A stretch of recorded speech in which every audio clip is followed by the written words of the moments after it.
플루타르크 영웅전. 알렉산드로스는 김노소피스트 나체의 철학자라는 뜻의 그리스와 바라문의 한 계급으로 30년 동안 들판에서 나체로 돌을 닦아야 된다는 율법이 있으며 인도의 성자들 가운데서 가장 큰 존경을 받았다. 특히 김노소피스트 중 특히 사바스를 선동해서 반란을 일으켜 마케도니아 군에게 최대의 해를 끼친 인도의 나체 선인 10명을 잡았다. 이들은 어떤 어려운 물음에 대해서도 간결하고도 적절하게 대답하기로 유명하였다. 그리하여 알렉산드로스는 그들에게 난문을 제출하여 최초로 옳은 대답을 못하는 자를 죽이고 이어 나머지 사람들 차례차례로 그렇게 하겠다고 말하였다. 그리고는 그중 연장자 한 사람을 심판관으로 삼았다. 이어 맨 처음 사람에게 산자와 죽은 자와 어느 쪽이 더 맞느냐고 물었다. 그러자 첫 번째 사람이 이렇게 대답하였다. 산자입니다. 왜냐하면 죽은 자는 존재하지 않으니까요. 두 번째 사람에게는 육지와 바다 중 어느 쪽이 큰 짐승을 산출하느냐고 물었다. 육지입니다. 왜냐하면 바다는 육지의 일부니까요. 그가 대답하였다. 이번에는 세 번째 사람에게 가장 교활한 짐승은 무엇이냐고 물었다. 아직 인간의 눈에 띄지 않은 것이 옳시다. 세 번째 사람이 대답하였다. 네 번째 사람에게는 어찌하여 사바스를 선동하여 반란을 일으키게 하였느냐고 물었다. 그러자 그는 이렇게 대답하였다. 사바스가 훌륭하게 살거나 훌륭하게 죽거나 하게 하기 위해서였습니다. 또 다섯 번째 사람에게는 낮과 밤과 어느 쪽이 먼저냐고 물었다. 그는 이렇게 대답하였다. 낮이 하루 먼저입니다. 이 대답에 왕이 놀라자 그는 이렇게 덧붙였다. 난문에는 난답이 필요합니다. 여섯 번째 사람에게는 어떻게 하면 가장 사랑을 받게 되느냐고 물었다. 절대적 권력을 가지고 있으면서도 공포심을 주지 않는 것입니다. 그가 대답하였다. 나머지 세 사람 중 한 사람에게는 어떻게 하면 인간이 신이 될 수 있느냐고 물었다.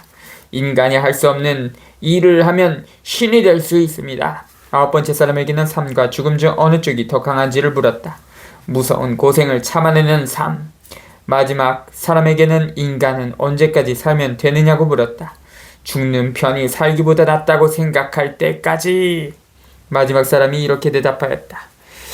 여기서 왕은 심판자 쪽을 돌아다보며 결과를 어떻게 생각하느냐고 물었다. 그러자 그는 나중 사람들이 먼저 사람들보다 서투른 대답을 하였다고 말하였다. 이에 알렉산드로스는 눈을 부릅뜨고 이렇게 말하였다. 그렇다면 그러한 심판을 내린 그대부터 죽어야 하겠소. 그러자 심판자는 손을 내저으며 대꾸하였다. 아니요, 그렇지 않습니다. 만일 폐하께서 맨 먼저 가장 서투른 대답을 한 자부터 죽이겠다고 하신 말씀이 거짓말이 아니라면요. 이 말에 알렉산드로스는 머리를 끄덕이고 나서 이들 철학자들에게 선물을 주어 무사히 물러가게 했다. 한편 자기들만이 가장 명성이 높고 혼자 조용히 운둔 생활을 하며 명상으로 소일하고 있다고 생각하는 성자들에게는 오네시크리스트를 보내어 와달라고 초청하였다. 오네시크리스트는 키니크파의 디오게네스에게서 배운 철학자다. 그는 인도의 성자 중 한 사람인 칼라누스가 극히 거만한 태도로 나체가 되어 자기 설교를 들으라고 난폭하게 명령하고 그렇게 하지 않으면 비록 그대가 제우스 신이 보낸 사자라 할지라도 그대와 대화하지 않겠다고 쏘아붙였다고 전하고 있다. 단다미스라는 선인은 그보다는 온화한 편이어서 소크라테스, 피타고라스, 디오게네스 등의 이야기를 경청하였다. 그리고는 그들 철학자들은 천성이 선한 사람들이기는 하지만 법률 앞에서 너무나도 저자세였다고 비난하였다. 그리고 단다미스는 오네시크리투스에게 이렇게 물었다. 무엇 때문에 알렉산드로스는 여기까지 그런 먼 길을 왔는가? 그러나 칼라누스는 탁실레스의 설득에 의하여 알렉산드로스를 찾아왔다. 이 사람은 본명이 스피네스였는데 만나는 사람마다 카이레 안녕하십니까? 라고 하지 않고 인도말로 칼레 하고 인사하였으므로 그리스인들은 그는 칼라누스라고 부르게 됐다. 그는 알렉산드로스에게 지배의 모델을 제시하였다고 전해지고 있다. 왕가의 사이에 말라 빠진 가죽을 놓고 한 끝을 밟으니 한쪽은 눌려지나 다른 부분이 일어섰다. 이렇듯 빙빙 돌고 밟으며 어떻게 되는가를 보이고는 맨 마지막으로 가죽의 한복판을 밟으니 평평히 펴지며 일어서지 않았다. 이로써 왕은 항상 중앙에 위치하여 통치하여야 하며 먼 변경을 오랫동안 방랑해서는 안 된다는 것을 가르치고 있는 것이었다. 많은 강을 건너 바다에 나오기까지 7개월이라는 세월이 흘렀다. 배로 오케아누스로 돌아간 그는 스킬루스티스라고 부르기도 하고 혹은 푸실리투키스라고 부르기도 하는 섬으로 건너갔다. 그 섬에 상륙하여 신들에게 제사를 드리고 갈 수 있는 데까지 해안의 상태를 조사했다. 그런 다음 이후로는 자기 이외의 어떤 사람도 이번 원정의 한계를 넘어서는 일이 없도록 해달라고 신에게 빌고는 귀한 길에 올랐다. 함대는 네아르쿠스를 제독으로 오네시크르투스를 항해장으로 임명하여 인도를 오른쪽으로 끼고 해안선을 따라 항해하도록 명령하였다. 그리고 자기는 육로로 오리테스족의 한가운데를 뚫고 전진하였는데 가장 큰 곤란을 맛보게 되어 많은 사병들을 잃었다.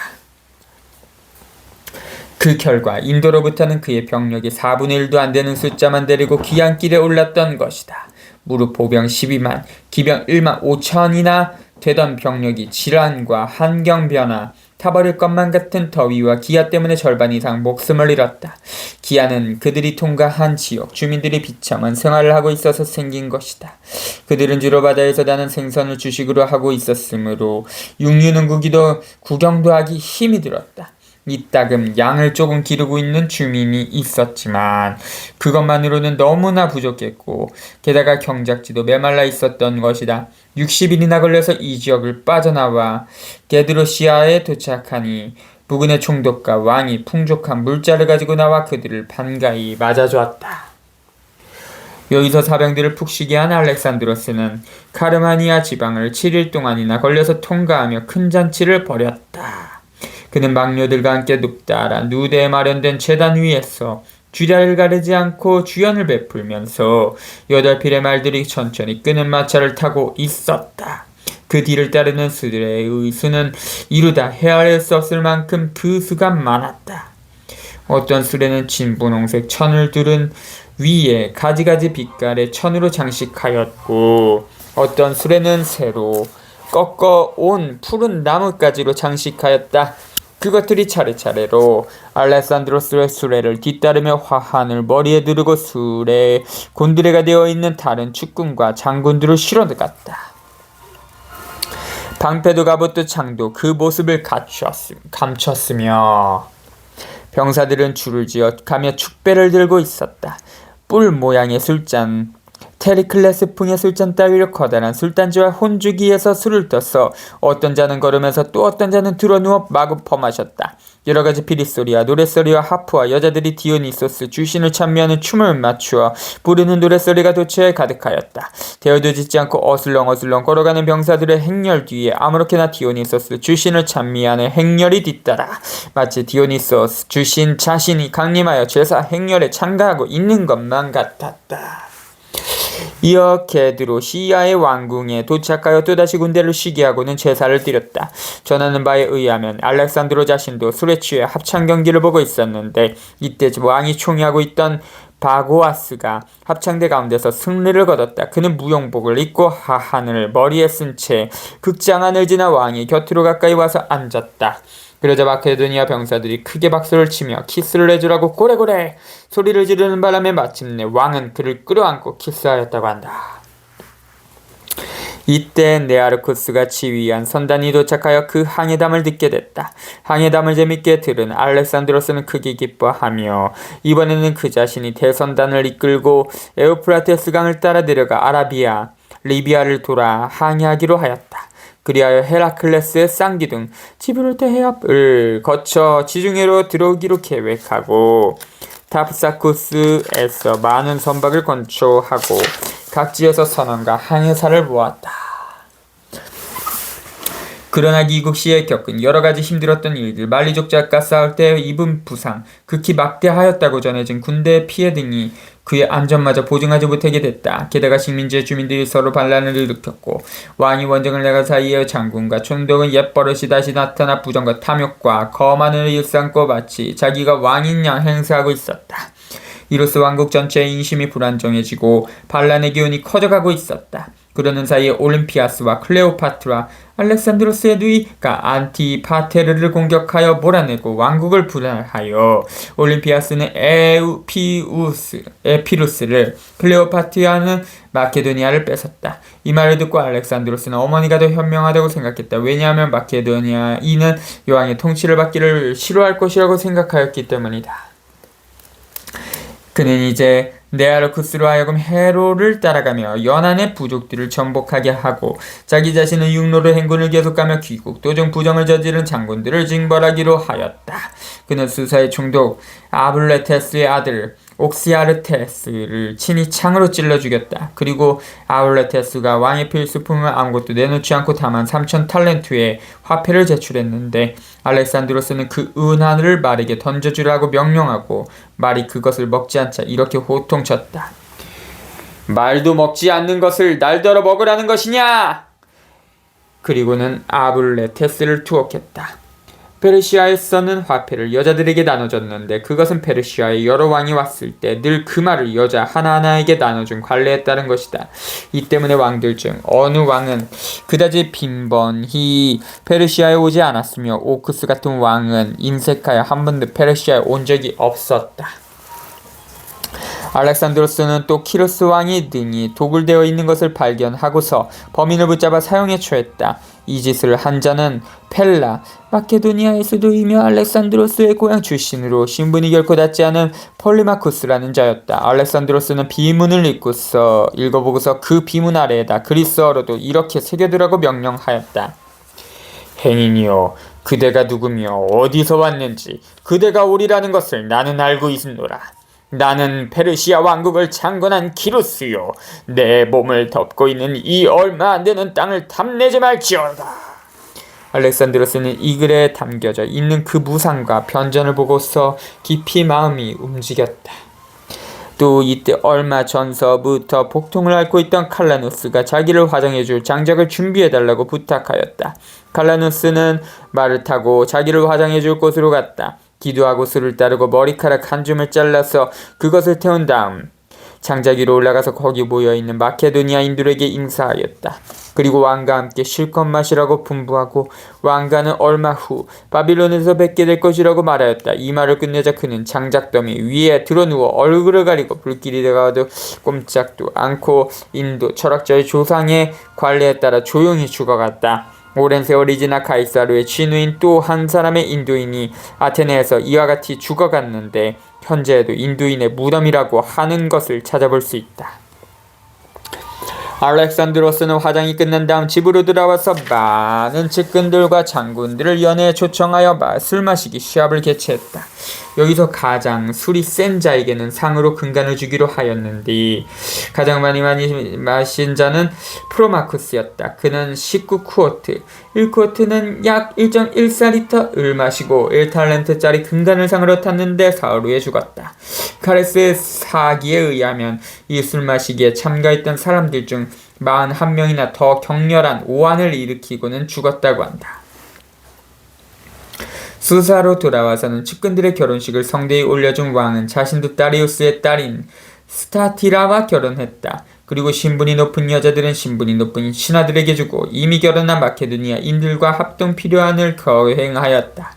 전하는 바에 의하면 연회에는 9,000명의 손님을 초대하고 술을 따르기 위하여 손님 하나하나에게 금술잔 하나씩을 하사하였다고 한다. 또 빚을 지고 있는 자들을 위하여 채무자들에게 필요한 액수를 골고루 탕감해 줬는데 총 지출액이 9,870탈렌트에 이르렀다고 한다. 그때 왼박이 안티게네스 장군이 빚을 지고 있다고 거짓 신고를 하고 채권자라는 자를 연회 자리로 끌고 와서 돈을 받아가게 했다. 이것이 나중에 거짓임이 발각되어 노안 왕은 그를 궁중에서 추방하고 장교의 계급을 박탈했다. 안티게네스는 군사면에서 이름을 떨쳤는데 젊었을 때 필리포스 왕이 페어린토스를 공략할 때 투사기에서 발사한 화살이 그의 눈에 꽂혔다. 그것을 뽑아주겠다고 하는 전우의 말에도 그는 귀를 기울이지 않고 적을 성격적으로 몰아붙일 때까지 공격을 늦추지 않았었다. 그런 안티게네스였으므로 이번에 불명예에 극히 마음을 괴롭히고 고뇌하고 의기소침하여 자살하려고까지 하였다. 그러자 그를 몹시 왁기던 왕은 겁이 나서 노여움을 풀고 그를 용서해줬다. 그리고 속인 눈도 그대로 가지라고 명령하였다. 알렉산드로스가 이곳에서 그리스식으로 교육시키고 훈련시킨 3만 명의 페르시아 소년들이 있었다. 그들은 이미 체격도 강건해지고 씩씩했으며 다시 훈련을 쌓아 놀라우리만큼 무예에도 능숙하고 민첩함을 보였다. 그리하여 왕은 무척 대견하게 생각하였지만 마케도니아 국민들 사이에는 불만과 시기심이 생기게 됐다. 그것은 왕이 앞으로는 자기들을 탐택하게 생각지 않고 중용하지 않게 될지도 모른다고 생각했기 때문이다. 그런데다가 여기에서 한술 더 떠 왕은 병역자들과 정상자들을 본국으로 무조건 송환하였다. 그러자 국민들이 비난이 들끓었으며 공공연히 이렇게 왕을 성토했다. 성한 사람을 징집하여 실컷 부려먹고는 이제 늙고 병들어서 더 이상 부려먹지 못하게 되자 명예마저 박탈하고 출정 시와는 전혀 다른 폐인의 몸으로 고국과 양친 곁으로 돌려보내다니 이것은 모욕이며 무례한 소치가 아닐 수 없다. 왕이 만약 마케도니아 병사 전체를 쓸데없는 군대라고 생각한다면 국민 정부를 병역 해제하고 젊고 씩씩한 야만인 풋내기 군대로 대치하여 세계 정복의 야욕을 채우는 것이 좋을 것이다. 국민들의 이 원성에 왕은 노발대발하여 그들을 여러 면에서 공격 비난하고 경호자마저 쫓아버렸다. 그리고 대부분을 페르시아인으로 대치하고는 그 중에서 호위병과 조리군을 임명하였다. 이렇게 자기들의 왕이 페르시아인의 경호를 받고 있는 것을 본 마케도니아인들은 자기들이 매우 경솔을 하였음을 크게 뉘우쳤다. 그래서 왕이 막사로 몰려가 꿇어 엎드리고 배은망덕한 죄인들이니 벌을 주고 용서하시라고 울며 호소했다. 왕은 이미 노여움이 가라앉아 있었지만 일부러 천막 밖으로 나가지는 않았다. 그러자 마케도니아 병사들도 막사를 떠나지 않고 이틀 밤 이틀 낮을 거기서 꿈쩍도 않고 탄식하며 그들의 왕을 계속 불렀다. 사흘째 되는 날 왕은 밖으로 나왔다. 울다 지친 병사들의 가련한 모습이 막사 앞에 줄비한 것을 본 왕도 저절로 눈물이 나와 오랫동안 병사들과 함께 울었다.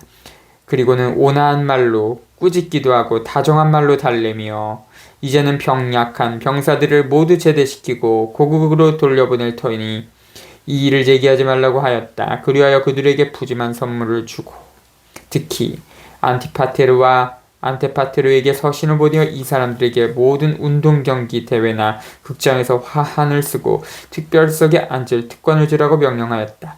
또 전사자의 아들로서 고아가 된 자에게는 부친이 받고 있던 급료를 그대로 줬다. 메디아의 엑바타나로 와서 긴급한 용건을 처리하였을 때 그리스에서 3,000명의 연예인이 그에게로 왔다. 그래서 또다시 연극과 제사에 골몰하게 됐다. 이때 왕의 총애를 받던 헤파이스티온이 열병에 걸렸다.